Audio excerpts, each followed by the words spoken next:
আর মাত্র কয়েক ঘন্টা ফুটবল প্রেমীদের জন্য জাতীয় স্টেডিয়াম প্রস্তুত আরও একটি আন্তর্জাতিক ম্যাচের জন্য।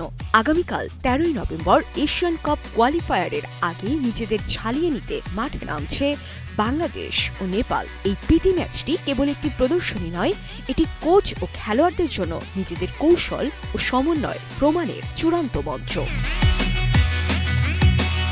নতুন কোচের অধীনে এই বাংলাদেশ দল এখন তারুণ্য নির্ভর। মিডফিল্ডে হামজা চৌধুরীর প্রিমিয়ার লিগের অভিজ্ঞতা দলকে বাড়তি গতি ও সৃজনশীলতা দিচ্ছে। ডিফেন্সে কিউবা মিচেল এনেছেন শারীরিক দৃঢ়তা, আর মাঝ মাঠে জামাল ভুঁইয়ার নেতৃত্ব থাকছে অপরিবর্তিত। বাংলাদেশের মূল লক্ষ্য থাকবে রক্ষণ সামনে দ্রুত ও নির্ভুল আক্রমণে যাওয়া। তাদের প্রধান চ্যালেঞ্জ হল এই নতুন স্কোয়াডের মধ্যে দ্রুত বোঝাপড়া ও সঠিক ফিনিশিং নিশ্চিত করা। দলের আক্রমণ ভাগকে আজ আরও বেশি কার্যকরী হতে হবে। অন্যদিকে প্রতিপক্ষ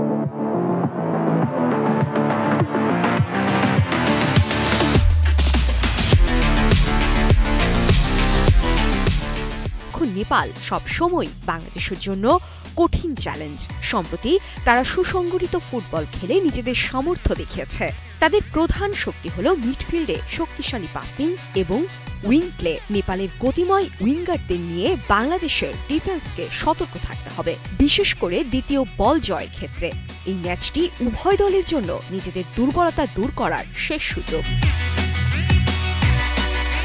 হেড টু হেড রেকর্ডে দুই দলের মধ্যে সবসময়ই হাড্ডাহাড্ডি লড়াইয়ের ইঙ্গিত মেলে। তবে শক্তিশালী স্কোয়াড ও ঘরের মাঠে দর্শকদের সমর্থন নিয়ে বাংলাদেশ বাড়তি সুবিধা পেতে পারে। আমরা আশা করতে পারি একটি আক্রমণাত্মক ও টান টান উত্তেজনার ম্যাচ। এই প্রীতি ম্যাচের ফলাফল এশিয়ান কাপ কোয়ালিফায়ারে আত্মবিশ্বাস বাড়ানোর জন্য অত্যন্ত গুরুত্বপূর্ণ। কারা জিতবে, উত্তর মিলবে আগামীকাল সন্ধ্যায়। চোখ রাখুন স্টেডিয়ামে।